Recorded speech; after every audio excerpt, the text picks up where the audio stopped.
जिक्र हो गया। ये सारी चीजें पैगंबर इस्लाम ने बता दी कि देखो ये सूरा इनकी शान में आया, ये सूरा इनकी शान में आया, ये सूरा इनकी शान में आया। तो शान मकाम वक़ार मंजिलत पंजतन पाक क्या होगी कि जिसका जिक्र कुरान मजीद में है और सारे मुसलमान इस बात पर इत्तेहाद रखते हैं, इत्तेफाक रखते हैं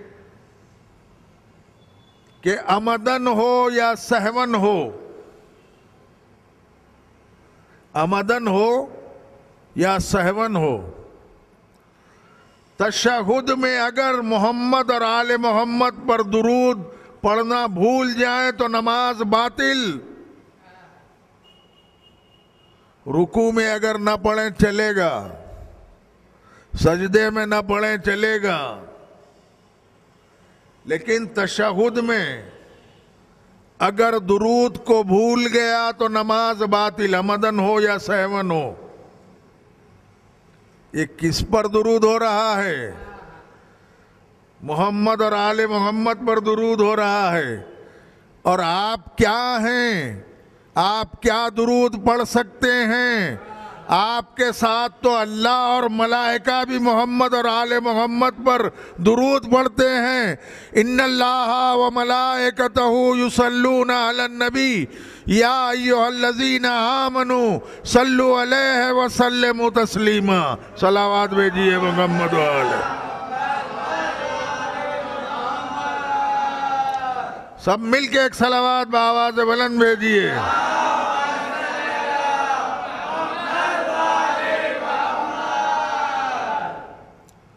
जब कोई मोमिन दुरूद पढ़ता है मोहम्मद और आले मोहम्मद पर, तो अल्लाह और मलाइका भी दुरूद पढ़ते हैं। आयत कुरान है, इन्नल्लाह व मलाइकतहु युसल्लूना अलन नबी या अय्युहल्लज़ीना आमनू सल्लु अलैहि व सल्लिमू तस्लीमा।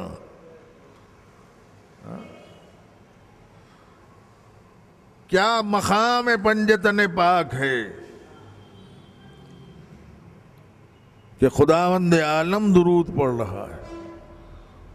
और आप देखिए जितने भी कुरानी अमल करने वाले हैं, कुरानी नुस्खों से वाकिफ हैं, कुरानी आयात पढ़ते हैं,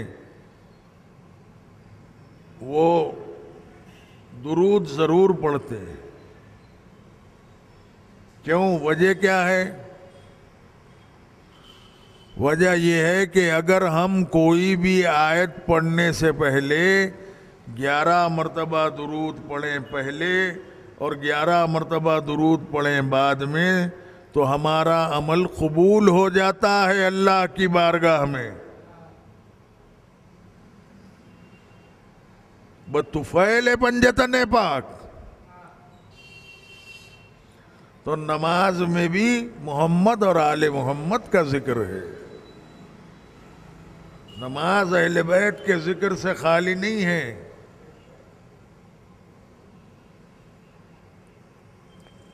बहरहाल ये आज की तीसरी मजलिस है और 9 मुहर्रम तक इसका सिलसिला जारी रहेगा। ठीक 6 बजे मजलिस शुरू हो जाती है और 7 बजे तक मजलिस ख़त्म हो जाती है। ये वक्त की पाबंदी है, चाहे 2 आदमी हो, चाहे 4 आदमी हो, चाहे जितने आदमी हो, मजलिस बहरहाल 6 बजे शुरू हो जाती है, 7 बजे ख़त्म हो जाती है। दूसरे मजालिस का भी एहतराम करना ज़रूरी है। आज हर घर से रुखसती है मुस्लिम इब्न अकील की। 18,000 कूफियों ने खत लिखा इमाम हुसैन अलैहिस्सलाम को कि मौला यहाँ के हालात बहुत अच्छे हैं, आप तशरीफ़ लाइए।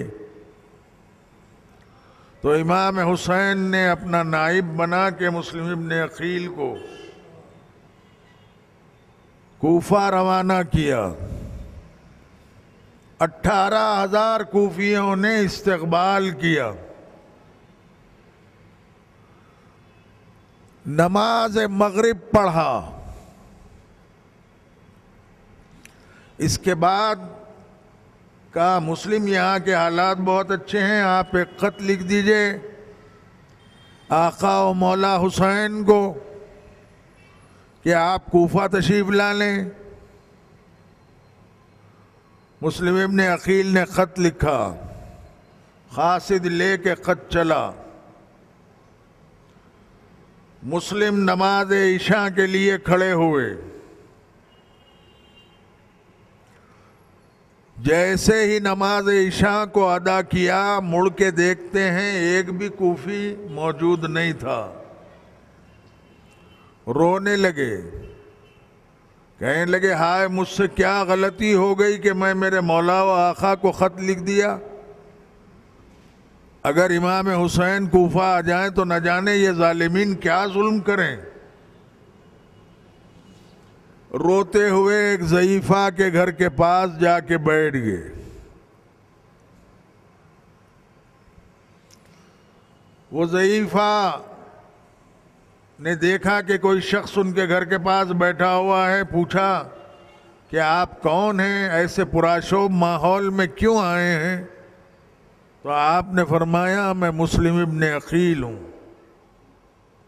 वो ज़ईफ़ा ख़ानदान रिसालत की चाहने वाली थी। उसने कहा आप फौरी कूफे से चले जाइए, यहाँ के हालात बहुत ख़राब हैं।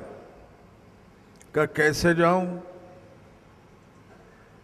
मेरा घोड़ा छीन लिया गया है, मुझे तन्हा कर दिया गया है। जब से मैं आया हूँ यहाँ पर ना खाना खाया हूँ ना पानी पिया हूँ। उसने कहा आप ठहरिए, मैं पानी पिलाती हूँ आपको। वो गई, कासे में पानी को लाया तो देखा चारों तरफ से मुस्लिम को जालिमीन ने घेर लिया। जालिमीन ने मुस्लिम इब्न अकील को पानी भी नहीं पीने दिया। जंग का आगाज हुआ, रात भर जंग चलती रही। तो कूफियों ने ये सोचा कि इस तरह से मुस्लिम इब्न अकील को नहीं मार सकते, लिहाजा पहले से खंदक खुदा हुआ था, उसमें घास पड़ी हुई थी। लड़ते हुए मुस्लिम को वो खंदक के पास लाए। पहले से रस्सियां डाल दी थी। जैसे ही मुस्लिम इब्न अकील खंदक में गिरे, रस्सियों में जकेड़ा और मुस्लिम को हाकिम के सामने लाया। कहा मुस्लिम ये हाकिम है, इसे सलाम करो। मुस्लिम ने कहा मेरा सलाम तो सिर्फ हुसैन इब्न अली के लिए है, मैं ये जालिम को सलाम नहीं कर सकता। बस ये कहना था। उसने हुक्म दिया ले जाओ मुस्लिम को कत्ल कर दो। जल्लाद लेके मुस्लिम इब्न अकील को एक बाम पर, ऊंचे मकाम पर लेके चले। मुस्लिम रोने लगे, हाय मुझसे क्या गलती हो गई। मुस्लिम को लिटाया गया, गर्दन पर तलवार रखी। पूछा कोई आखिरी हसरत है या वसीयत है तो बयान करो। हजरत मुस्लिम ने फरमाया तू क्या मेरी तमन्ना को पूरा करेगा? मेरी तमन्ना तो मेरा अल्लाह पूरी कर सकता है। ये कह के अल्लाह की बारगाह में हाथों को बुलंद किया। कहा परवरदिगार मैं चाहता हूँ, मेरा वक्त आखिर है, मैं मेरे आका और मौला हुसैन की जियारत करूं। मकाम सालबिया पर हुसैन खैमे में बैठे हुए थे। हुसैन खैमे से बाहर आए, हुसैन ने देखा मुस्लिम तलवार के नीचे बैठे हुए हैं। मुस्लिम ने हुसैन को देखा, फरमाया अस्सलाम अलैका या अबा अब्दिल्लाह हुसैन।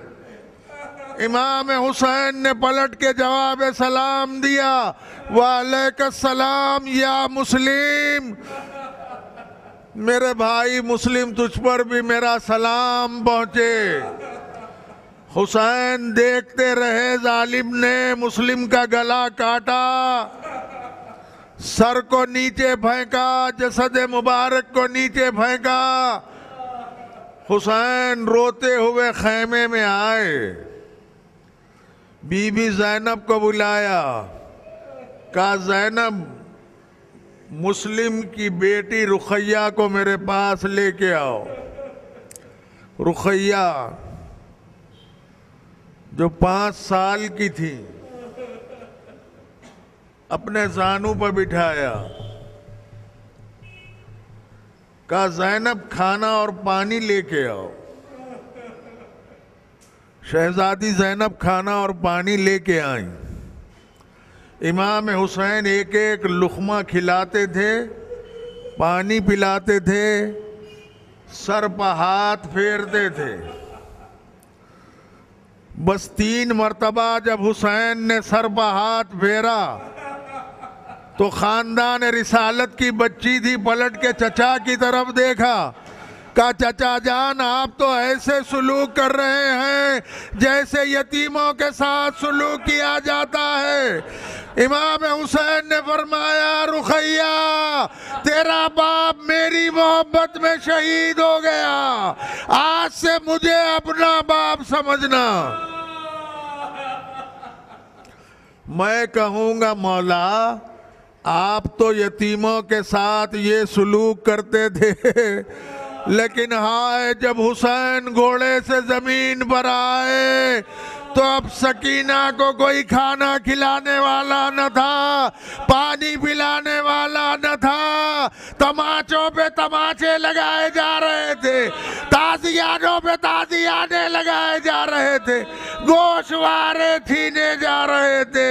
वाह मोहम्मदा वालिया, वाह फातिमा, वाह हुसैना। अला लानतुल्लाहि अलल कौमि ज़ालिमीन व सयअलमुल लज़ीना ज़लमू अय्युमुनक़लिबिन यनक़लिबून। बारे इलाहा परवरदिगारा इस क़लील अज़ादारी को कबूल फरमा। बानी मजलिस हसन रहमतुल्लाह को सदोसी साल सलामत रख, कोई गम न दे सिवाय गम हुसैन के। कुल्ल दुनिया में अमन व अमान अता फरमा, बिलखुसूस शहर हैदराबाद में अमन व अमान अता फरमा। जहाँ जहाँ मोमिनीन और मोमनात अज़ादारान हुसैन, उलमा व ज़ाकिरीन व मुज्तहिदीन व मातमदार रहते हैं, इन सब की जान माल इज़्ज़त व आबरू से हिफाजत फरमा। जो बीमार हैं शिफाए कामिल अता फरमा, जो इंतकाल फरमाए जवार रहमत में जगह अता फरमा। एक सूरह फातिहा अमीर अली रहमतुल्लाह और उनकी अहलिया पुतली माँ रहमतुल्लाह के लिए पढ़ दीजिए। और इंशाअल्लाह रोज़ाना 9 मुहर्रम तक ये सिलसिला मजालिस का जारी रहेगा। ठीक 6 बजे मजलिस शुरू हो जाएगी, 7 बजे मजलिस ख़त्म हो जाएगी।